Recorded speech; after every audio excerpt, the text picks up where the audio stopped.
জাতিকে ঐতিহাসিক গভীরতা ঐক্যবদ্ধ করেছে, বললেন প্রধান উপদেষ্টা। অমর 21 বইমেলা উদ্বোধন। মাত্র 6 মাস আগে জুলাই অভ্যুত্থান জাতিকে এক ঐতিহাসিক গভীরতায় ঐক্যবদ্ধ করে দিয়েছে, যার কারণে আমরা অর্থনৈতিক, রাজনৈতিক, প্রাতিষ্ঠানিক এবং মানবিক দিক থেকে বিধ্বস্ত এক দেশকে দ্রুততম গতিতে আবার উদ্দিষ্ট গন্তব্যে পৌঁছানোর জন্য তৈরি করার প্রস্তুতি নিতে সাহস খুঁজে পেয়েছি। কুমিল্লায় যৌথ বাহিনীর হাতে আটকের পর যুবদল নেতার মৃত্যু, ক্যাম্প কমান্ডারকে প্রত্যাহার, দ্রুত তদন্তের নির্দেশ সরকারের। মানুষ আর বিচার বহির্ভূত হত্যা চায় না, বললেন মির্জা ফখরুল। দাবি দেওয়ার আড়ালে ষড়যন্ত্রের অভিযোগ তারেক রহমানের।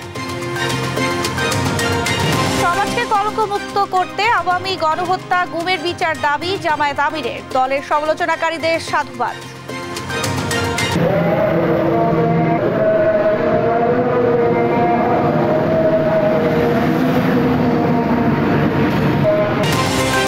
বিশ্ব ইজতেমার দ্বিতীয় দিনে আম বয়ানের পাশাপাশি জিকির আজকারে ব্যস্ত মুসল্লিরা। কাল আখিরি মুনাজাত। এবং বিশ্ববিদ্যালয়ের দাবিতে অনড় তিতুমির কলেজের শিক্ষার্থীরা। অনুষ্ঠানের পাশাপাশি ফের সড়ক অবরোধ, আন্দোলন চালিয়ে যাওয়ার ঘোষণা। আমন্ত্রণ সংবাদ রাতে দেখছিলেন সংবাদ শিরোনাম, সঙ্গে আছে আমি শারমিন নাসি। এবারে বিস্তারিত। পরবর্তী কর্মসূচি জানাতে ব্রিফ করছেন তিতুমির কলেজের আন্দোলনরত শিক্ষার্থীরা। সরাসরি যাচ্ছি সেখানে। আমরা গিয়েছিলাম, তখনও এই একই আশ্বাস দিয়েছিলেন। মূলত স্বাধীনতার মোড়কে সেই পরাধীনতার শৃঙ্খলা আবার আমাদেরকে পড়াতে চায়। আমরা সেই পরাধীনতার শিকল পড়তে প্রস্তুত নই। বিশেষ করে বারবার আপনারা উল্লেখ করেছেন 7 কলেজের এখন যে অবস্থান, অভিভাবকহীনতায় ভুগছেন তারা।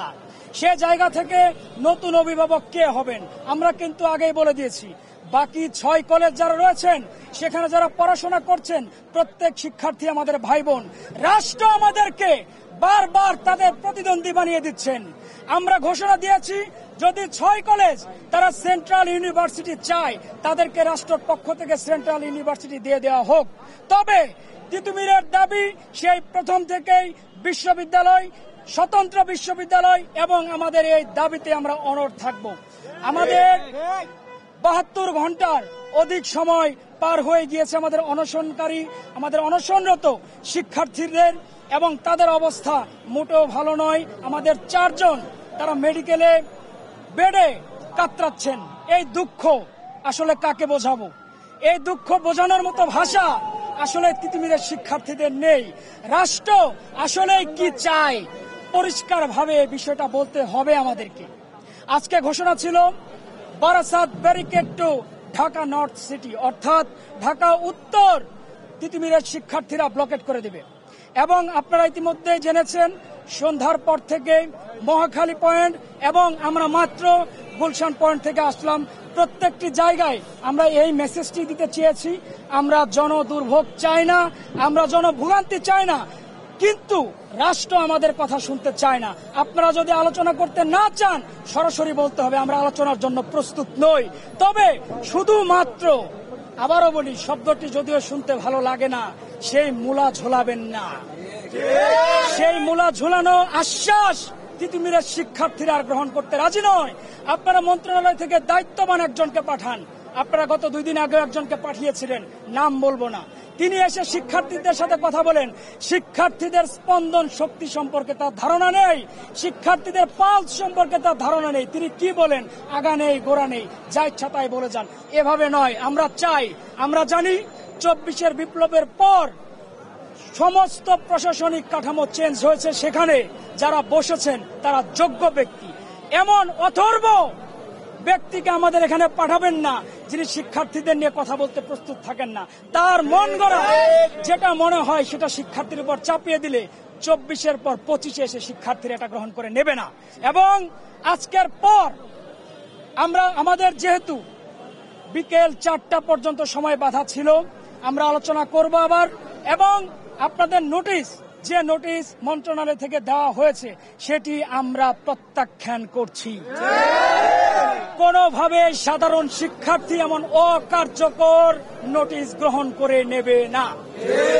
আপনাদের বলা ছিল আমাদের 7টি দফা রয়েছে, সেই 7টি দফার এক দফাতে গিয়ে পরিণত হয়েছে। সেই দফাটি হচ্ছে তিতুমিরের সামনে আসবেন, দায়িত্ববান কেউ একজন আসবেন এবং ঘোষণা দিবেন আজ থেকে তিতুমির কলেজকে রাষ্ট্রীয়ভাবে তিতুমির বিশ্ববিদ্যালয় হিসেবে স্বীকৃতি দেওয়া হলো। আমরা পড়ার টেবিলে ফিরতে চাই, আমরা আমাদের পড়াশোনায় ফিরতে চাই।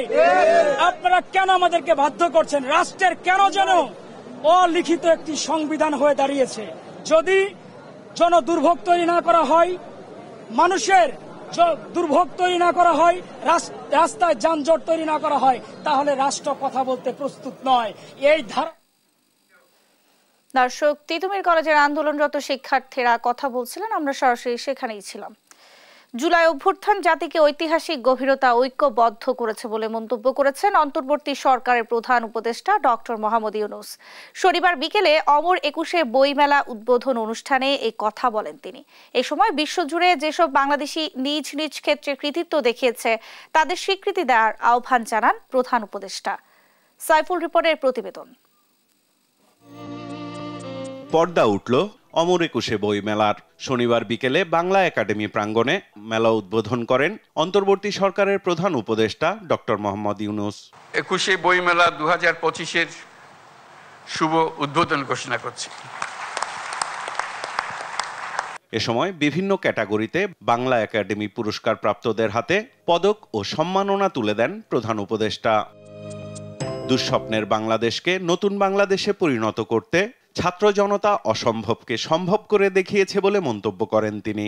মাত্র 6 মাস আগে জুলাই অভ্যুত্থান জাতিকে এক ঐতিহাসিক গভীরতায় ঐক্যবদ্ধ করে দিয়েছে, যার কারণে আমরা অর্থনৈতিক, রাজনৈতিক, প্রাতিষ্ঠানিক এবং মানবিক দিক থেকে বিধ্বস্ত এক দেশকে দ্রুততম গতিতে আবার উদ্দিষ্ট গন্তব্যে পৌঁছানোর জন্য তৈরি করার প্রস্তুতি নিতে সাহস খুঁজে পেয়েছি।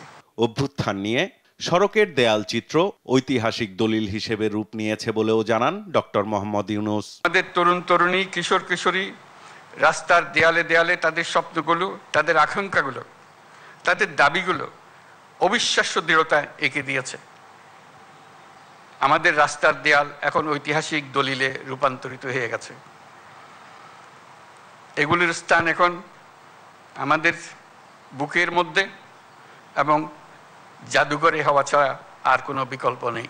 বিশ্বে নিজ নিজ কাজে কৃতিত্ব দেখানো বাংলাদেশিদের 21-এর দিনগুলোতে স্মরণ করা সহ বইমেলা ঘিরে গুণগত প্রতিযোগিতার জন্য নিজের প্রস্তাবনা তুলে ধরেন প্রধান উপদেষ্টা। গুণগত প্রতিযোগিতা সৃষ্টি করার জন্য এবং আগ্রহ বাড়ানোর জন্য প্রতি বছর বিষয়ভিত্তিক সেরা লেখক স্বীকৃতির আয়োজন করলে লেখকরা এই স্বীকৃতি পাওয়ার জন্য এবং সেরা লেখকরা সেরা প্রকাশক পাওয়ার জন্য অনেক সহায়ক হবে। আমি এই প্রস্তাব দিচ্ছি। পরে বইমেলার বিভিন্ন স্টল ঘুরে দেখেন অন্তর্বর্তী সরকারের প্রধান উপদেষ্টা ডক্টর মোহাম্মদ ইউনূস। সাইফুল রিপন, দেশ টিভি, ঢাকা।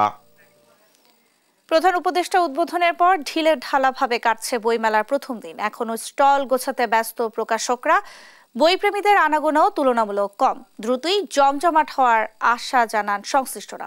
আরও জানাচ্ছেন জান্নাতুল মোহনা। জুলাই গণ অভ্যুত্থান নতুন বাংলাদেশ বিনির্মাণ শীর্ষক প্রতিপাদ্যকে ধারণ করে শনিবার থেকে শুরু হলো বইমেলা। দুপুরে প্রধান উপদেষ্টার উদ্বোধনের পর সর্বসাধারণের জন্য উন্মুক্ত করা হয় গেট। যদিও প্রথম দিনে অতটা জমে ওঠেনি মেলা। বেশিরভাগ প্রকাশকরা ব্যস্ত স্টল গোছাতে। এই সপ্তাহের ভেতরেই কাজ শেষ করার প্রত্যাশা জানান তারা। সামান্য কিছু বাকি আছে, তারপর গোছ হয়ে যাচ্ছে। বই বিক্রি করতে পারবো, পাঠকদের কাছে আমরা দিতে পারবো, ভালো বইটাই আমরা দিতে পারবো ইনশাআল্লাহ। আমাদের গোছাতে তো আজকেই কমপ্লিট হয়ে যাবে ইনশাআল্লাহ। আগামী 2-3 দিনের মধ্যে জমজমাট হবে মেলা, তখন সেল ভালো হবে।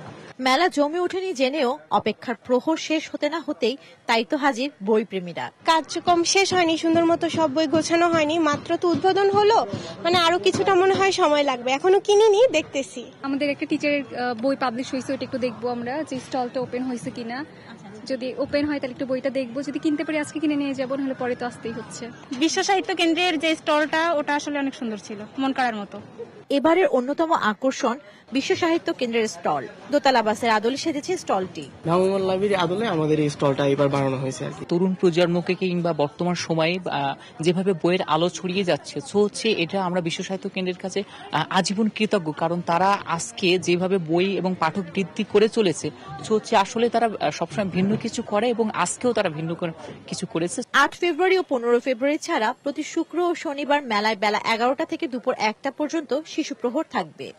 অমর একুশে বইমেলার প্রথম দিন ঢিলেঢালাভাবে কাটলেও খুব শীঘ্রই জমজমাট হওয়ার প্রত্যাশা জানান পাঠক, লেখক এবং প্রকাশকেরা। বইমেলা থেকে জান্নাতুল মোহনা, দেশ টিভি, ঢাকা। এ নিয়ে আরো জানতে স্টুডিওতে আমাদের সঙ্গে যুক্ত হচ্ছেন সহকর্মী জান্নাতুল মোহনা। মোহনা, আপনাকে স্টুডিওতে স্বাগত জানাচ্ছি। আপনি তো আজকে বইমেলায় ছিলেন এবং একটু আগে আপনার প্রতিবেদনটি দেখলাম। বিকেল থেকে সন্ধ্যা গড়িয়ে প্রথম দিনে বইমেলার বইপ্রেমীদের উপস্থিতি কেমন দেখেছেন? যেমনটা প্রতিবেদনে দেখছিলেন, আমরা যখন বিকেল পর্যন্ত সন্ধ্যা পর্যন্ত দেখেছি যে তেমন জমে ওঠেনি এবং পাঠকদের তেমন আনাগোনাও ছিল না। প্রথম দিন উপলক্ষে হয়তো সকল স্টল সাজানো সম্পূর্ণ হয়নি, বেশিরভাগ স্টলেই কিন্তু কাজ চলছিল এবং বেশিরভাগ এখনো বই সাজিয়ে কুল পায়নি। তো সেই অনুযায়ী আজকে যেহেতু শনিবার, বলা যায় যে ছুটির দিনও, তো সেই অনুযায়ী আমরা দেখেছি যে সন্ধ্যার দিকে অনেক পাঠকরা এখানে ভিড় করেন এবং বইমেলার আসেন। তারা জানেন যে আজকে হয়তো প্রথম দিন উপলক্ষে অতটা জমজমাট হবে না, কিন্তু তাদের কথা ছিল যে 1 বছর ধরে অপেক্ষা করছি, আজকে শুরু হলো, আজ যদি মিস করি তাহলে তো হলো না। অপেক্ষার প্রহরটাকে কাটাতেই তারা চলে আসে বইয়ের প্রেমে। তারা এটাই জানাচ্ছিলেন। আমি যখন কথা বলছিলাম পাঠকদের সাথে, তারাও বলছিলেন যে আমাদের দেশে যেমন বই পড়ার অভ্যাস তো গুরুত্বপূর্ণ, যারা বইপ্রেমীরা আছেন তারা কিন্তু প্রতি বছরই অপেক্ষায় থাকেন এই বই মেলার জন্য। তো তারা আসলেন, তারা সন্ধ্যার পরেই দেখা যাচ্ছে যে প্রথম দিনের তুলনায়, প্রথম দিন যেহেতু আজকে, তা সেই তুলনায় কিন্তু আজকে সন্ধ্যার পরে জমজমাট হয়েছে। সন্ধ্যার পরে পাঠকরা আসছে এবং কয়েকটি স্টল যারা হচ্ছে তারাও বিক্রি বেচাকেনা শুরু হয়েছে, যদিও তারা প্রত্যাশা করছেন যে আগামী দিনগুলোতে আরো বেশি জমজমাট হবে। আপনি যেমনটি বলছিলেন, স্টলের ব্যাপারে এখনো পুরোপুরি প্রস্তুত হয়ে উঠেনি, তাহলে সবগুলো স্টল মোটামুটি কি চালু হয়েছে নাকি চালু করার মতো? অধিকাংশ স্টলই এখনো কাজ চলছে। বেশিরভাগ কাজের পাশাপাশি অনেকে বই গোছাচ্ছেন, সাজাচ্ছেন অনেকে, এবং আজকের নতুন কোনো বইও কিন্তু আজকে বইমেলায় আসেনি। যারা নতুন প্রকাশক রয়েছেন তারা বই নিয়ে বসেছেন। আপনার? হ্যাঁ, কথা হয়েছে ওখানকার সংশ্লিষ্ট, তারা বলছেন আজকে থেকে না, আগামীকাল থেকেই নতুন বইয়ের সংখ্যা জানা যাবে এবং নতুন বই কতটি করে আসছে প্রতিদিন সেই তথ্যটি পাওয়া যাবে। এবং তারাও বলছেন যেহেতু আজ প্রথম দিন, তো আজ প্রথম দিন উপলক্ষে তেমন জমজমাট না হলে প্রস্তুতি আগামী সপ্তাহের মধ্যে একদম পরিপূর্ণ হবে এবং তখনই হয়তো বইমেলাটি জমজমাট হয়ে উঠবে। বইমেলার উদ্বোধনে কারা কারা ছিলেন, প্রধান উপদেষ্টা ছাড়াও আর বাকি কারা কারা ছিলেন? বইমেলার উদ্বোধনে প্রধান উপদেষ্টা ছিলেন সংস্কৃতি বিষয়ক উপদেষ্টা মোস্তফা সরওয়ার ফারুকী ছিলেন এবং বিশিষ্ট জনেরা, লেখকরা ছিলেন, প্রকাশকেরা ছিলেন, যারা এবং জ্ঞানীগুণী যারা ব্যক্তি বাংলা একাডেমির যারা আছেন তারাও উপস্থিত ছিলেন। ধন্যবাদ আপনাকে মোহনা। অমর একুশে বইমেলার সম্পর্কে আমাদেরকে বিস্তারিত জানাচ্ছিলেন আমাদের সহকর্মী জান্নাতুল মোহনা। কুমিল্লায় যৌথ বাহিনীর হাতে আটকের পর তৌহিদুল ইসলাম নামে এক যুবদল নেতার মৃত্যুর ঘটনা দ্রুত তদন্তের নির্দেশ দিয়েছে অন্তর্বর্তী সরকার। এই ঘটনায় দুঃখ প্রকাশ করে ইতোমধ্যে ক্যাম্প কমান্ডারকে প্রত্যাহার করেছে সেনাবাহিনী। এদিকে হত্যার সুষ্ঠু তদন্ত ও বিচার দাবিতে মানববন্ধন ও বিক্ষোভ করেছে নিহতের স্বজন ও এলাকাবাসী। সহকর্মী সুমন কবিরের তথ্য ছবিতে আরো জানাচ্ছেন আপন অপু।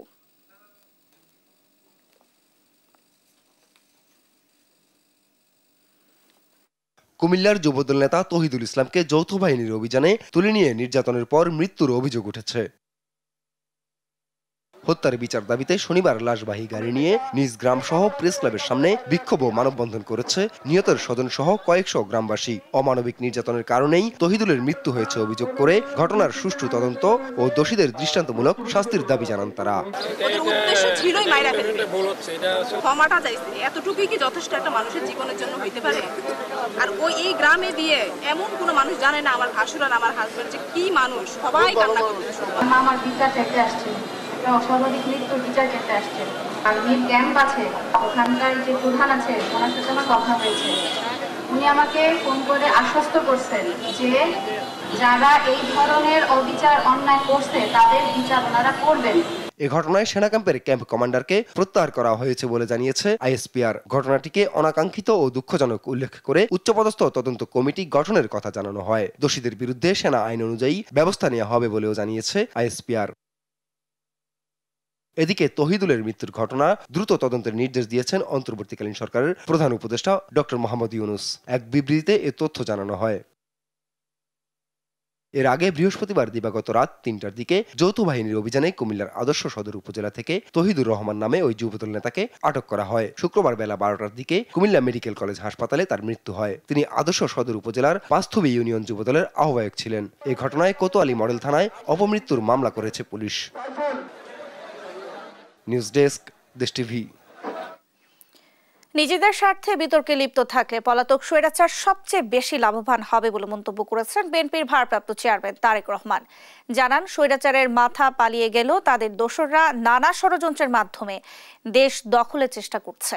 আর কুমিল্লা যৌথ বাহিনীর হেফাজতের যুবদল নেতার মৃত্যুর বিচার দাবি করে দলটির মহাসচিব মির্জা ফখরুল ইসলাম আলমগীর বলেছেন, মানুষ আর বিচার বহির্ভূত হত্যাকাণ্ড দেখতে চায় না। সাইফুল রিপনের আরও একটি প্রতিবেদন। উত্তরা 13 নম্বর সেক্টর খেলার মাঠে বিএনপি চেয়ারপারসন খালেদা জিয়ার রোগ মুক্তি কামনায় দোয়া ও দুস্থ মানুষের মাঝে উপহার সামগ্রী বিতরণ করে ঢাকা মহানগর উত্তর বিএনপি। এ সময় দ্রুত সংস্কার কাজ শেষ করে একটি নিরপেক্ষ নির্বাচনের দাবি জানান বিএনপি মহাসচিব মির্জা ফখরুল ইসলাম আলমগীর। কথা বলেন ছাত্রদের নতুন রাজনৈতিক দল গঠন নিয়েও। নির্বাচন অবশ্যই দেশে হবে, এই নির্বাচনটি হতে হবে সব সময় নিরপেক্ষ সরকারের অধীনে। আমরা চাইব এই অন্তর্বর্তীকালীন সরকার তারা সম্পূর্ণ নিরপেক্ষ থেকে এই নির্বাচনের ব্যবস্থা করবে। ছাত্ররা রাজনৈতিক দল গঠন করতে চায়, আমাদের এতটুকু আপত্তি নেই, বরং আনন্দিত। ছাত্ররা রাজনীতি করবে, আসবে, তারা নতুন দল গঠন করবে, আমরা তাদেরকে স্বাগত জানাবো। তারা তাদের নতুন চিন্তা ভাবনা দিয়ে মানুষের মনের মধ্যে যাওয়ার চেষ্টা করবে। কিন্তু সরকারের থেকে যদি দল গঠন করেন, এই দেশের মানুষ সেটাকে মেনে নেবে না। অযথা কনফ্রন্টেশন, সংঘাতমূলক কোনো কথাবার্তা রাজনীতির মধ্যে না আনাই ভালো হবে, আমরা যা আশা করি। এদিকে ব্রাহ্মণবাড়িয়া জেলা বিএনপির দ্বিবার্ষিক সম্মেলনে ভার্চুয়াল মাধ্যমে যুক্ত হয়ে বিএনপির ভারপ্রাপ্ত চেয়ারম্যান তারেক রহমান বলেন, যে কোনো মূল্যে ধরে রাখতে হবে ঐক্য। আজকে যদি আমরা শুধুমাত্র নিজেদের স্বার্থ রক্ষার জন্য যদি তর্ক বিতর্কে লিপ্ত থাকি, সবচেয়ে বড় লাভবান কে হবে? সবচেয়ে বড় লাভবান হবে সেই পালিয়ে যাওয়া স্বৈরাচার হবে সবচেয়ে বড় লাভবান। যে কোনো বিষয়ে জনরায় পেতে ভোটাধিকার নিশ্চিত করা জরুরি বলেও মন্তব্য করেন বিএনপির ভারপ্রাপ্ত চেয়ারম্যান। আমরা দেখি তাদের মধ্যেও এরকম বিভিন্ন বিষয়ের বিতর্ক থাকে, কিন্তু দিন শেষে সেই বিতর্কর বিষয়গুলো তারা জনগণের উপরে ছেড়ে দেয় এবং জনগণের মতামতের ভিত্তিতেই সিদ্ধান্ত গ্রহণ করা হয়। অর্থাৎ বিভিন্ন মতামত বিভিন্ন ব্যক্তি বা দলের পক্ষ থেকে জনগণের সামনে উপস্থাপন করা হয় এবং জনগণের কাছে সেই দায়িত্ব দেওয়া হয়। জনগণ যেটিকে গ্রহণ করবে সেটিকেই গ্রহণ হিসেবে ধরে নেওয়া হয় এবং সেটি করার উপায় কি? সেটি করার একমাত্র উপায় হচ্ছে নির্বাচন। বিএনপিকে দেশের মানুষের পাশে থাকতে হবে উল্লেখ করে ঐক্যবদ্ধ থাকতে ও দেশ পুনর্গঠনের প্রতিজ্ঞাবদ্ধ হতে নেতাকর্মীদের নির্দেশনা দেন বিএনপির ভারপ্রাপ্ত চেয়ারম্যান তারেক রহমান। সাইফুল রিপন, দেশ টিভি, ঢাকা। যারা মানুষ খুন করেছে, গণহত্যা ও মানবতা বিরোধী অপরাধ করেছে তাদের বিচার হতে হবে বলে মন্তব্য করেছেন জামায়াতে ইসলামী আমির ডাক্তার শফিকুর রহমান। শনিবার সুনামগঞ্জে জামায়াতের কর্মী সম্মেলনে তিনি এই কথা বলেন। এখনো অনেকে গুম আছেন জানিয়ে ডাক্তার শফিকুর রহমান বলেন, অগ্রাধিকার ভিত্তিতে এসব অপরাধের বিচার করতে হবে। এ সময় জামায়াতের সমালোচকদের সাধুবাদ জানিয়ে তিনি বলেন, যত বেশি সমালোচনা হবে দল ততই শুদ্ধ হবে। রাজনীতিতে ধোঁকাবাজি দেখতে দেখতে মানুষ ক্লান্ত বলেও মন্তব্য করেন জামায়াত আমির। গণহত্যা মানবতার বিচার হতে হবে এবং যাদেরকে গুম করা হয়েছিল এবং এখনো গুম করে রাখা হয়েছে, এ দুটি অপরাধের অবশ্যই বিচার হওয়া লাগবে। বাকিগুলোর বিচার আস্তে আস্তে হোক, আমাদের আপত্তি নেই, কিন্তু অগ্রাধিকার দিয়ে এই দুইটার বিচার করা লাগবে। এটা এই কারণে প্রতিশোধ নেওয়ার জন্য নয়, বরঞ্চ মানব সমাজকে কলঙ্ক মুক্ত করার জন্য। কেউ খুন করলে, খুনি হলে প্রথম পর্বের বিশ্ব ইজতেমার দ্বিতীয় দিনে তুরাগ তীরে ঢল নেমেছে মুসল্লিদের। নির্ধারিত খিত্তায় অবস্থান নিয়ে গভীর মনোযোগে ধর্মীয় বয়ান শুনছেন মুসল্লিরা। ইজতেমার সন্ধ্যার পরিস্থিতি জানতে সরাসরি যুক্ত হব সহকর্মী সাদ আহমেদের সঙ্গে। সাদ, আজ ইজতেমায় আর কি কি আনুষ্ঠানিকতা আছে, কি বলছেন মুসল্লিরা, বিস্তারিত জানাবেন। ন্যান্সি, 58তম বিশ্ব ইজতেমার প্রথম পর্বের দ্বিতীয় দিন কিন্তু শেষের দিকে। মাগরিবের পরপরই কিন্তু আমবয়ান শুরু হয়। আরেকটি বিষয় আপনাকে জানিয়ে রাখতে চাই, মাগরিবের পর আমবয়ান কিন্তু ভারতের ইব্রাহিম দেউলার করার কথা থাকলেও তিনি অসুস্থ থাকাও বর্তমানে বয়ান পেশ করছেন আরেক মাওলানা আকবর শরীফ। আর বয়ানটি তর্জমা করছেন কাকরাইল মসজিদের ইমাম মাওলানা নুরুর রহমান। আজকের বয়ানের মাধ্যমে কিন্তু শেষ হবে দ্বিতীয় পর্বের আনুষ্ঠানিকতা। আমি যদি একজন মুসল্লির সঙ্গে একটু কথা বলতে চাই,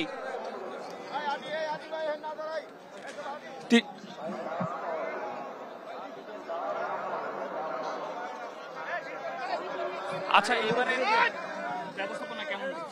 জি আলহামদুলিল্লাহ, এবারের ব্যবস্থাপনা খুবই সুস্থ হয়েছে, শৃঙ্খলা মতো হয়েছে। আইন শৃঙ্খলা বাহিনী খুব তদন্ত করতেছে, আমাদেরকে এরকম সেভ করতেছে ওলামা ইকরামের পক্ষ থেকে। আমরা তো মৌলানা আকবর শরীফ এখন বয়ান করতেছে, বেঙ্গালুরের হিন্দুস্তানের মুরব্বী। যদিও মৌলানা ইব্রাহিম সাহেবের কথা ছিলেন, উনি অসুস্থ, বাংলা অনুবাদ করতেছে বাংলাদেশের ইমাম সাহেব, যিনি কাকরাইল মসজিদের মাওলানা নুর রহমান সাহেব। ন্যান্সি, আরেকটি বিষয় আমি জানাতে চাই, সেটি হচ্ছে যে আগামীকাল কিন্তু মাওলানা ইব্রাহিম কিন্তু আগত মুসল্লিদের উদ্দেশ্যে নসিহত পেশ করবেন। এরপরই মাওলানা জুবায়েরের আখিরি মোনাজাতের মাধ্যমে কিন্তু শেষ হবে প্রথম পর্বের আনুষ্ঠানিকতা। ন্যান্সি, এই ছিল বিশ্ব ইজতেমা থেকে আমার কাছ থেকে সর্বশেষ। সাদ, আপনাকে ধন্যবাদ। আওয়ামী লীগ যদি কর্মসূচির নামে রাস্তায় নামে, তবে দেশের জনগণ ও সব রাজনৈতিক দল তাদের প্রতিহত করবে বলে মন্তব্য করেছেন গণ অধিকার পরিষদের সভাপতি নুরুল হক নূর। নারায়ণগঞ্জের সোনাগাঁও উপজেলা আয়োজিত রাজনীতি শীর্ষক আলোচনা সভায় তিনি এই মন্তব্য করেন। বাংলাদেশের যে নির্বাচন হবে, আশা করি সেটি বাংলাদেশের গত এই 50 বছরের ইতিহাসের মধ্যে অবাধ, সুষ্ঠু, নিরপেক্ষ এবং একটি গ্রহণযোগ্য নির্বাচন। কাজে এই নির্বাচনে আপনাদেরকে সিদ্ধান্ত নিতে হবে, আপনারা কোনো ধান্দাবাজ, চান্দাবাজ, মাফিয়া, দখলদার, সন্ত্রাসীকে ভোট দিয়ে জনপ্রতিনিধি বানাবেন, নাকি সাধারণ মানুষ, সমাজ সেবক, নতুন প্রজন্মের প্রতিনিধিদেরকে বেছে দিবেন। Choice is yours. এই ছিল এখনকার সংবাদ রাত। পরে বুলেটিন দেখার আমন্ত্রণ রইল। ধন্যবাদ সবাইকে।